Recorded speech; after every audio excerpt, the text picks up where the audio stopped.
Anda kembali digelar perkara. Begal makin nekat, mereka tega melukai korban, tak peduli anak-anak. Yang penting, barang berharga bisa dirampas. Lantas bagaimana mencegah aksi begal? Ikuti ulasannya berikut ini. Ilmu yang mempelajari tentang korban. Di dalam victimologi itu dia ada di dalam diri anak ini gitu ya, tentu menjadi sasaran empuk atau target bagi pelaku.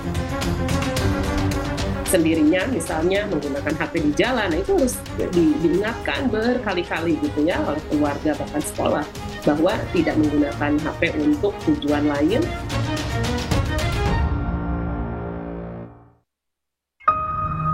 Kasus pembegalan yang menyasar pelajar di Depok, Jawa Barat terjadi dalam waktu berdekatan.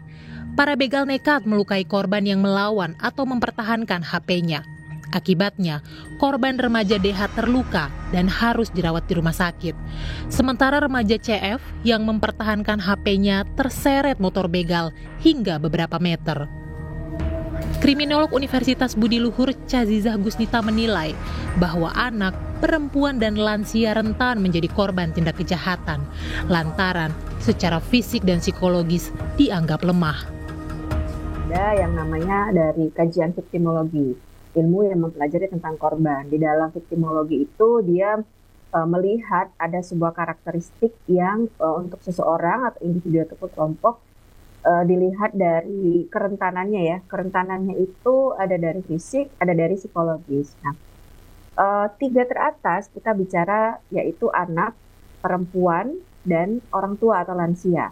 Artinya kan kita bisa melihat ya dari sini fisik dan psikologisnya. Nah, kalau kita lihat dari sisi tadi fisik, tentu kita akan menganggap pelaku ini tadi ya anak merupakan sasaran empuk tadi karena fisiknya mungkin tidak sekuat orang dewasa. Nah, kemudian ketika menerima ancaman, ini kan akan mudah lagi ya. Anak-anak mungkin khawatir, takut, cemas dengan orang dewasa, dibentak saja. Jadi sehingga mungkin ketika pola pikir pelaku melihat anak ini akan mudah untuk diancam, takut gitu ya, ini akan menjadi target-target yang utama atau empuk gitu bagi sasaran pelaku. Kemudian selain mengalami luka fisik, anak-anak yang jadi korban pembegalan disertai tindak kekerasan rentan mengalami trauma.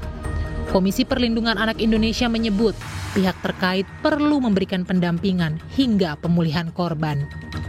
Tentu intervensi yang harus dilakukan oleh pemerintah itu sampai tingkat penyembuhan dan sampai pada perlindungan secara khusus ya, traumatisnya tadi, ada dampak psikologisnya gitu ya, dan lain sebagainya. Meski polisi kerap menangkap pelakunya, namun kasus pembegalan tak ada habisnya.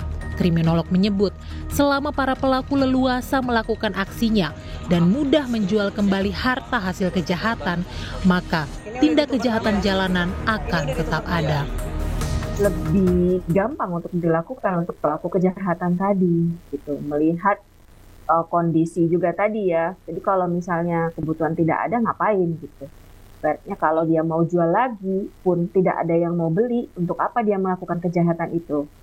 Seperti bisnis juga lah sebenarnya ya Mbak, ada penawaran, ada melihat oh iya kebutuhannya tinggi, penawarannya juga ada, jadi ya dia akan mengikuti secara tidak langsung seperti itu. KPAI menyebut, selain KUHP, Undang-Undang Perlindungan Anak harus ditegakkan pada kasus kejahatan yang menyasar anak. Sementara itu, hak restitusi atau hak mendapat ganti rugi yang dimiliki anak korban tindak pidana diharap dapat membuat jera pelaku kejahatan. Lantaran semua biaya ganti rugi dibebankan pada pelaku. Nah ini tentu harus dilakukan juga secara hukum atau analisis aturan perundangan ya. Saya di sini jelas sekali ada Undang-Undang Perlindungan Anak, dilihat apakah korban ini luka sedang ya, luka ringan, luka berat atau sampai meninggal dunia. Dan jelas juga di situ gitu ya, kalau berat atau meninggal itu kan sampai 15 tahun dan dendanya 3 miliar. Dan kemudian ini juga ada hak restitusi, Mbak. Ini dijelaskan di dalam PP 43 ya 2017 yang mengatakan bahwa anak korban pidana, salah satunya adalah anak korban kekerasan fisik, itu harus mendapatkan ganti kerugian, apalagi sampai meninggal dunia berarti kan diberikan kepada orang tuanya. Oleh siapa? Oleh pelaku ya, dan ini masuk dalam permohonan dari keluarga korban. Nah, ini adalah bentuk dari penjeraan ya pada siapapun yang melakukan tindakan kekerasan kepada anak, baik itu secara fisik, psikis ya, seksual maupun mungkin secara mental. Nah, agar kasus pembegalan tak terulang, patroli keamanan mesti ditingkatkan. Selain itu, pemasangan CCTV di ruang publik yang terintegrasi dengan sistem keamanan kantor polisi mutlak direalisasikan.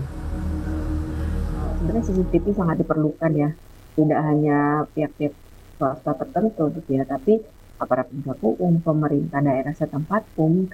Untuk daerah-daerah memang yang dikhawatirkan juga rawan tadi, nah itu butuh gitu ya, mau dari berbagai sisi. Setidaknya itu tadi, kalau ada CCTV kan secara psikologis pelaku itu kan mikir juga ya, berputar lagi gitu secara otaknya, logikanya, wah ini di sini bagian ini. Sehingga akhirnya udahlah nggak usah lah misalnya gitu ya, itu ada upaya kan untuk mencegah.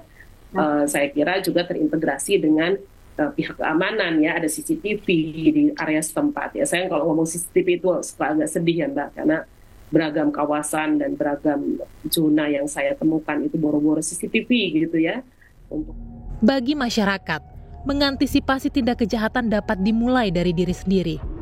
Terkait begal yang sewaktu-waktu mengincar anak, ada beberapa hal yang dapat dilakukan anak, diantaranya menghindari jalan sepi saat pulang sekolah. Jangan menampakkan barang berharga di tempat umum.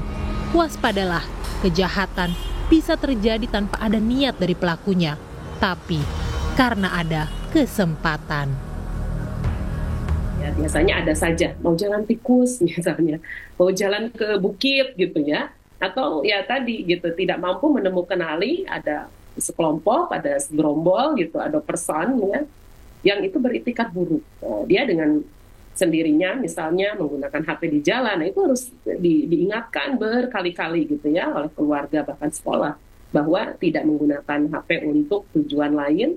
Kalau untuk dijemput ya sudah, di sekolah kan bisa pesan Grab-nya atau meminta tolong orang tua dan siapapun yang menjemput di posisi mana, setelah itu sudah simpan di dalam tas dan tidak untuk dilihat, dibuka gitu, bermain HP, game dan lain sebagainya di jalanan ya.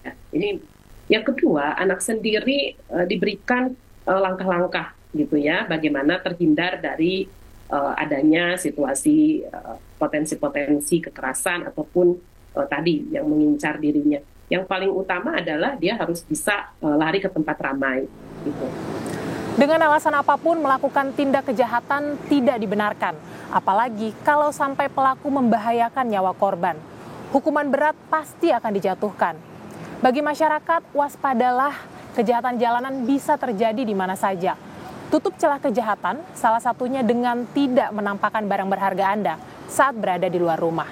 Dian Silitonga, Tim Liputan, Kompas TV, Jakarta.